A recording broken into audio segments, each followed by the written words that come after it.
Hello, dear friends. Welcome to the P3000 classes. I am Noemi Paimal from Education 3000, and today we will see something called PSL, NSL, frontal lobe, and lateral thinking. Let's see what it is about. It's a fabulous subject if you want to know how the brain works for long-term memory and for fun learning and for motivation and to change literally completely education. PSL stands for positive stimulation circuit for learning, and the opposite, what we don't want, NSL, negative stimulation circuit for learning. And it's linked to the frontal lobe, as well called fourth brain, the fourth brain number 4, and lateral thinking. So let's start.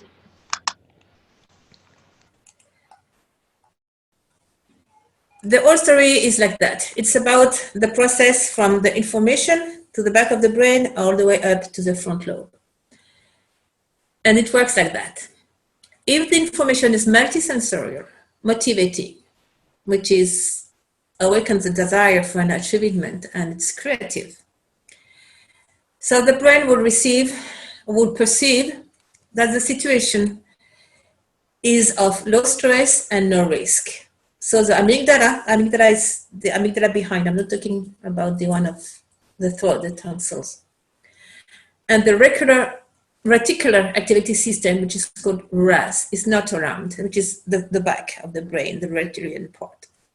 Then the positive stimulation circuit is opening up to the frontal lobe. The neurotransmitter acetylcholine or choline stimulates the attentional focus of the front lobe. And this is what we like with the story.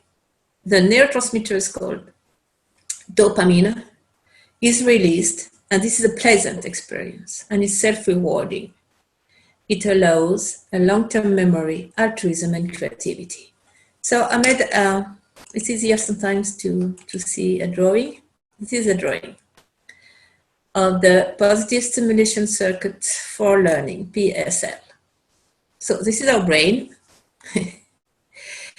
And here, on the left corner, down at the bottom, we have the information. If the information is novelty, something new, something the students are so curious about it, or something they do want, or they choose to learn, or it's a project they choose to do, or it's a find solution-based project, they find a solution to a real problem and they choose it, and they are very into it, then we have a great motivation and the sense of novelty and the sense of I'm a protagonist of my education, and a sense of achievement as well. There is creativity, and it's a multi-sensory information, meaning we see a movie, we research, we we manipulate things. We can not hear and see, but smell and taste sometimes. It works. And we are talking about inner and outer senses. That will be the ways information should be provided or self-provide. Then it will go where? To the back of the brain. So we are here, number 2, on the right side bottom. So it will go to the back. To the back we have the reptilian brain, amygdala, and the reticular system activation, which is all the back part. And this part of the brain is in charge of survival. So it will decide if the information is interesting or it's not interesting, or if there is a risk, or if there is some stress. If it is with no motivation and creativity, of course it will say, oh, there is no stress. There is no other priority than to learn right now. We don't have to flee or go away, or we don't have to be stressed out. So it's green. It will do the green. It will lit up the green light. It will say, no stress, no risk, go. Understand? So this is wonderful. So the information will go through the brain, will do all the circuit, and that's what is called circuit of positive stimulation. And it will go towards the frontal lobe. And there is a neurotransmitter in charge of that, and it's called acetylcholine or choline. This acetylcholine, well, in Spanish is acetylcholine, is wonderful. It's the one who gives everything, will bring everything up to the front brain, where we have the execution, we have the way of doing the project, we have the way to go to action. It's great. It's beautiful brain. And actually, I have some friends that are chemists, actually, biochemists, and they suggest that for young people, they say they use a large quantity of acetylcholine or choline, and they use more than us, for instance, and they would need this as a supplement.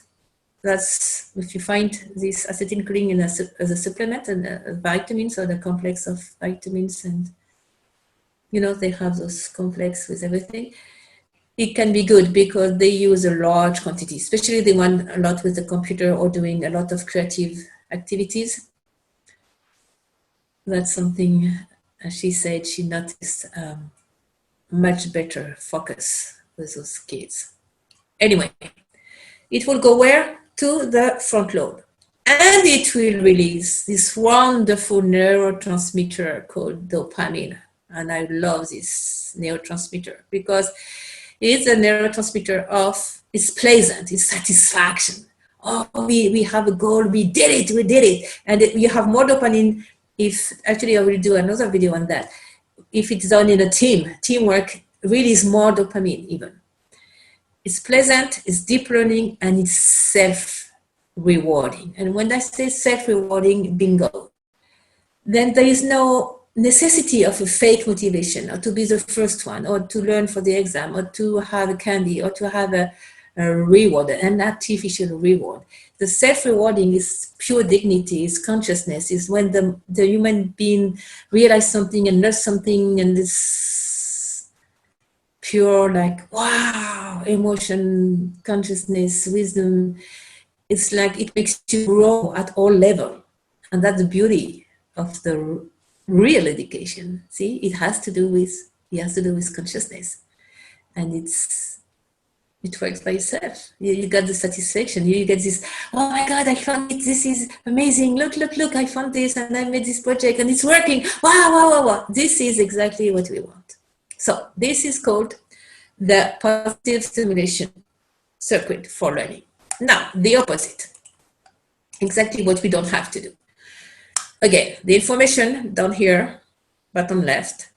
The information, let's say it's boring, it's not multisensory, it's monosensory, that's talking, blah, blah, blah, and then take your book, page 66, and then blah, blah, blah, and then 2 plus, I don't know, blah, blah, blah, blah, blah.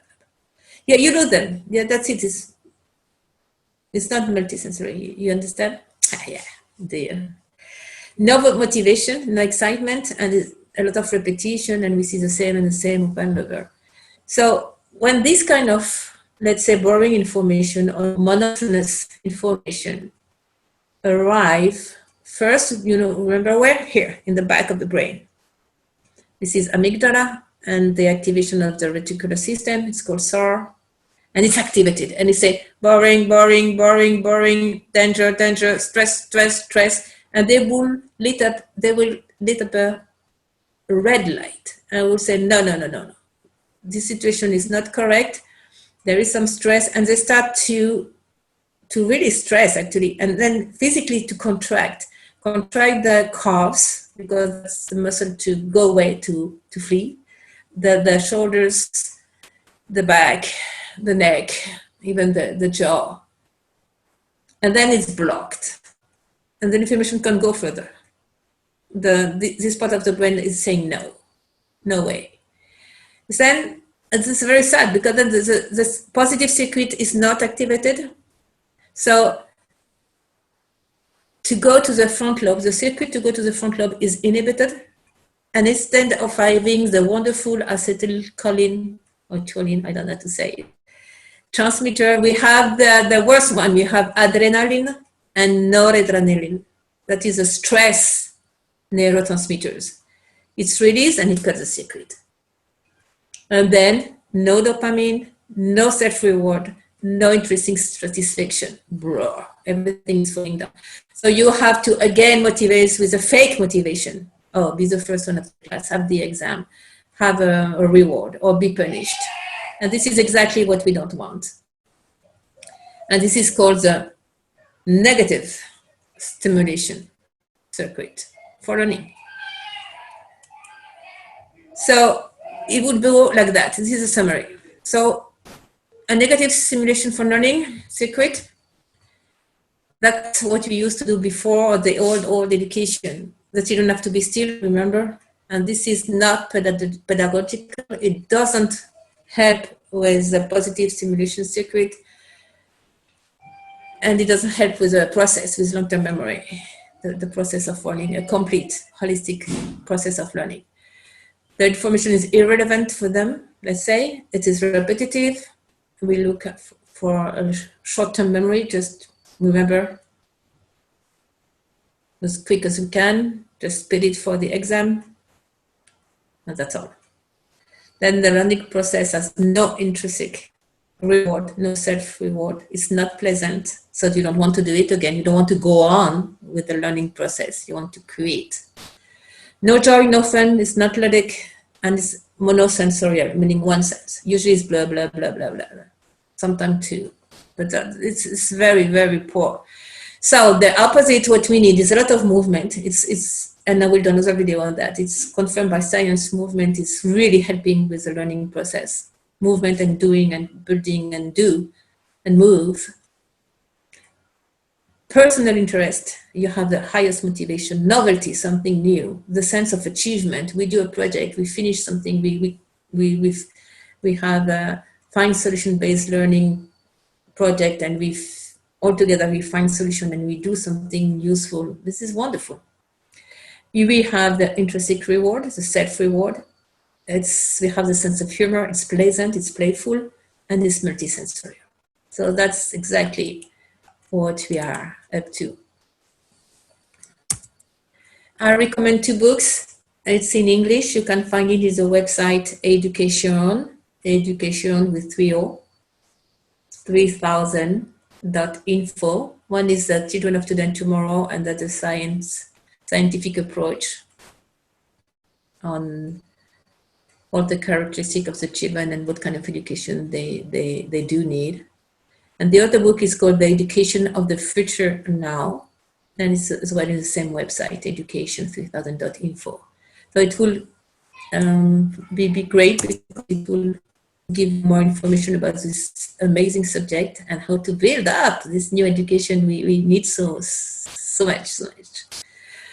Why the frontal lobe? Why the information is going up to this part of the brain? It's about the front lobe, and the prefrontal lobes is the front part here, my forehead, that's the part of the brain, and it's called the fourth brain by many people, meaning like it's the newest, the latest part of the brain activated.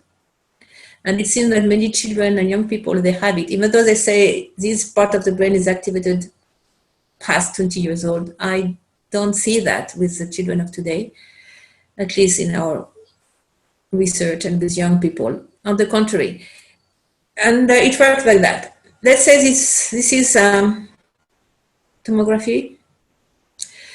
You can see this brain here, the front lobes. This is the front part. I'm on the left. It's not activated, and there is a poor part of the brain activated just for do the task. And we are talking about the task when there is no motivation. It's called discrete activation of the brain in a task with little motivation. So there is no big activity here, and the front brain is not activated. On the contrary, this is the right, and the energy around is much bigger. There is more activation.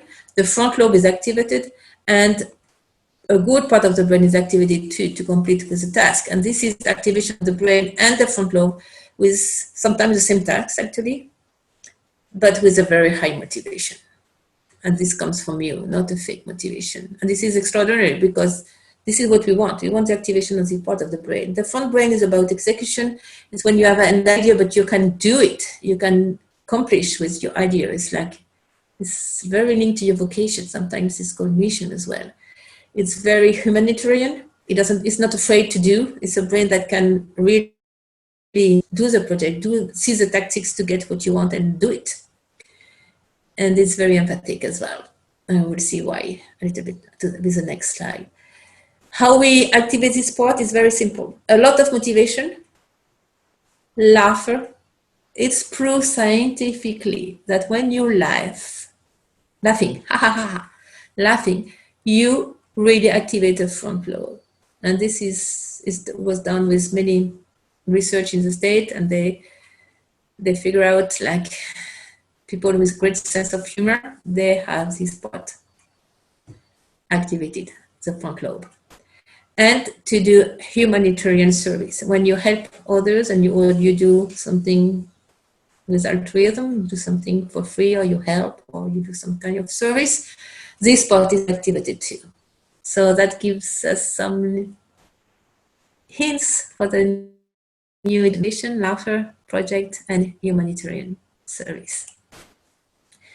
And they say this part of the brain, the frontal lobe, is where we have more mirror neurons. And mirror neurons are the neurons of empathy. And that's why this brain as well is very empathic and likes to help others.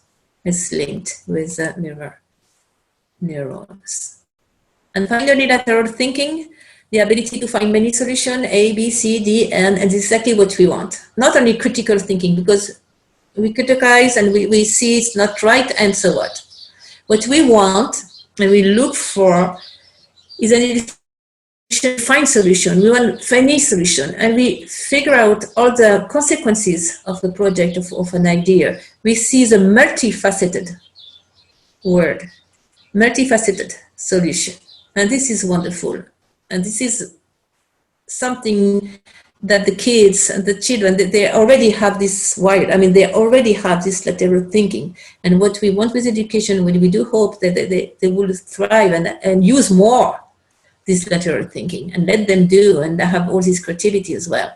So lateral thinking starts with Edouard de Bono. It's a long time ago, 1933, Malta. He coined the term in his book, The Use of Lateral Thinking.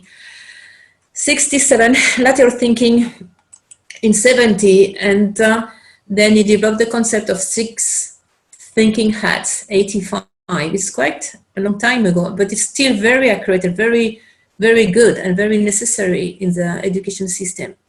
And what he was offering with the 6 thinking hat and with the whole idea of the lateral thinking is facilitates the resolution and analysis of problems for different perspectives. And this is exactly what we need now. With one solution or a narrow path, that's not enough. It's even dangerous. So I'm very glad we have this lateral thinking inside the education now. Why boys and girls, why do they need the positive stimulation circuit for learning? Because the whole circuit we just studied right now and the lateral thinking is exactly what corresponds to their way of learning. Remember, we saw the way they learn? I think it was a video number 2.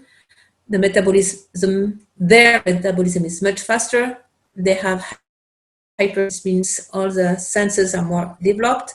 The brain has a tendency to be a synesthetic brain. They capture everything at the same time, and it's fast at the same time, and it's a fast brain. The neurology is different. The right hemisphere is activated and actively very connect with the left hemisphere. They have the tendency to be in alpha waves and above, which is theta and delta waves naturally. The fourth brain, this part is more activated. According to some pediatrician, lateral thinking is developed in them. Multiple intelligence, remember we saw 33. Emotional intelligence, very developed, so that's for sure. And in general, self-development and strong personality, and high motivation if they decide what they want to do. This There's something as well about the kids. It's called supra-selective attention, not to mix with deficit of attention disorder, deficit of attention disorder, attention deficit disorder, ADD. I got it. It's not ADD, it's SSA, supra-selective attention. They can capture several things at the same time in a very, it's a very high capacity, but it's selective when they like it. If they don't like it, they won't do it. I put this picture of Lydian Nadaswaran, is from India. And it's very interesting because he can play 2 piano at the same time. And this kid is amazing. He won the world prize in next year, 99. And he can play the 2 piano at the same time in an amazing way. And it means his brain is completely connected. Right brain, left brain. His multi-attention is at its high peak, and is probably in alpha waves and above. I mean, it's a real amazing. You can see in the internet the videos of him. Lydian Nadaswaram.